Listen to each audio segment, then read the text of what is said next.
Uber nació de una idea simple: pedir un coche con un toque en la pantalla.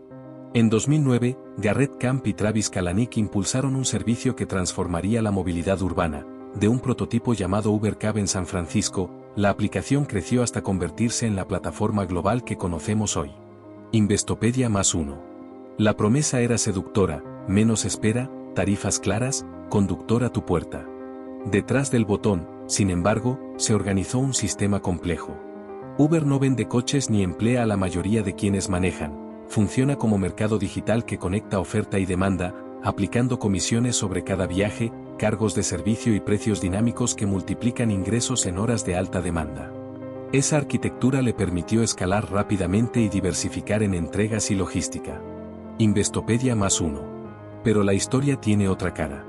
Desde sus primeros pasos, Uber afrontó escándalos, presiones legales y una cultura empresarial agresiva que demandó cambios en su cúpula directiva. Mientras la compañía buscaba crecimiento y valoración, emergieron debates sobre el modelo laboral. ¿Los conductores son empleados con derechos o contratistas independientes? Esa pregunta definió luchas legales y políticas públicas en varios países. Time +1. Para muchos conductores, la promesa de ingresos fáciles se evaporó al medir costos reales. Estudios recientes muestran que, con cambios en algoritmos de precios y comisiones, las ganancias por hora de conductores han caído cuando se ajustan los costos operativos y el tiempo no remunerado de espera.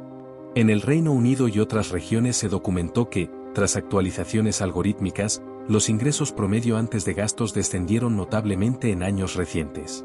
Universidad de Oxford +1. ¿Cómo se compone la economía del conductor? El pago por viaje se calcula con tarifas base, tiempo y distancia. De esa suma, Uber descuenta una comisión variable, según mercado y modalidad, y añade cargos administrativos o de seguros que el pasajero ve por separado. Además, los conductores afrontan costos fijos y variables: combustible, mantenimiento, reparaciones, seguros y amortización del vehículo. Cuando se suman esos gastos, muchos conductores hallan que su ingreso neto es pequeño o insuficiente para cubrir el desgaste real del auto. Digital Biz Models. La plataforma ha introducido mecanismos de incentivos y promociones, bonos por aceptación, horas pico y programas de suscripción, que buscan retener oferta cuando el mercado lo requiere.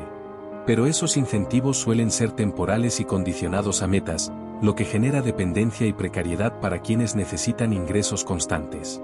La transparencia algorítmica sobre cómo se fijan precios y comisiones es reducida, y esa opacidad alimenta la sensación de injusticia entre conductores.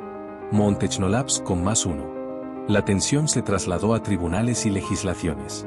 En California y otras jurisdicciones, debates sobre la clasificación laboral llevaron a leyes y decisiones contradictorias, con recursos, pleitos y medidas que intentan equilibrar protección social y flexibilidad. Prop 22 en California, por ejemplo, marcó un hito al eximir temporalmente a plataformas de reclasificar conductores, pero el tema sigue en disputa y con implicaciones globales.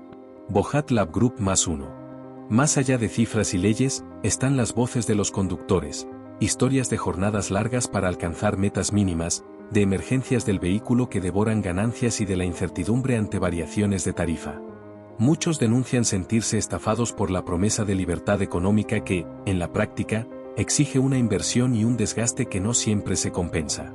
Otros, en cambio, valoran la flexibilidad horaria y la posibilidad de combinar fuentes de ingreso.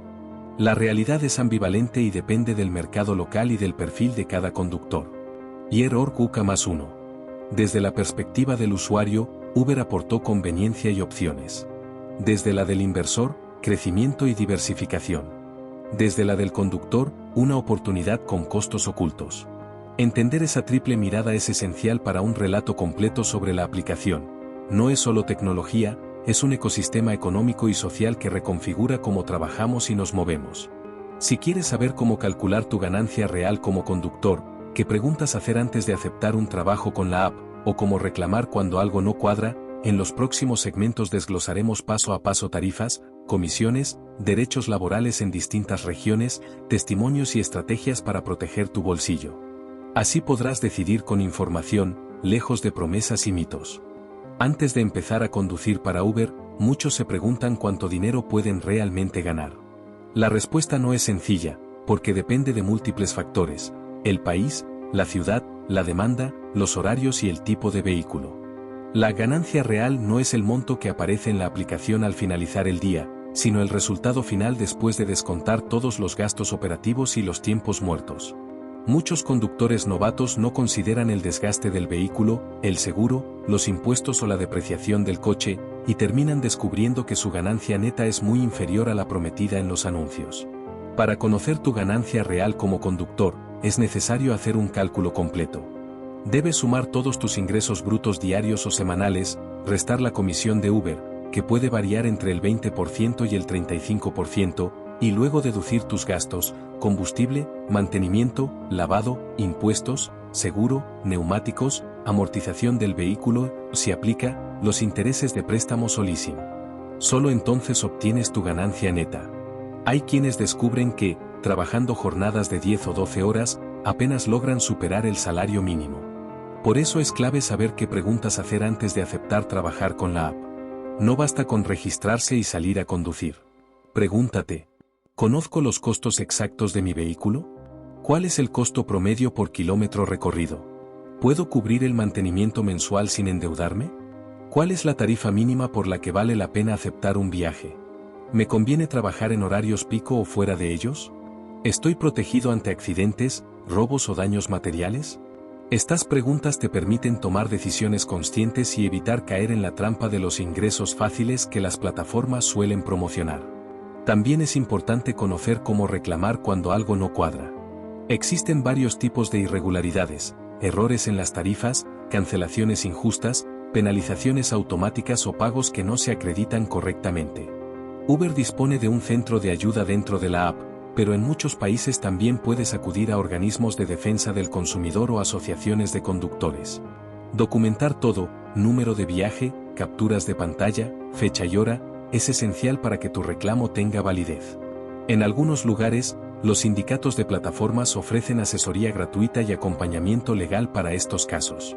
A nivel global, los derechos laborales de los conductores de Uber son un terreno en disputa. En países como España, Reino Unido y Argentina se han producido fallos judiciales que reconocen a los conductores como trabajadores dependientes, lo que implica acceso a beneficios sociales, seguro médico y vacaciones pagas. En otros, la clasificación como autónomos persiste, dejando a los conductores sin protección laboral ni aportes previsionales. Estas diferencias generan una enorme brecha entre la promesa de flexibilidad y la realidad de precarización. Escuchar los testimonios de quienes llevan años en la plataforma ayuda a comprender la verdadera magnitud del problema.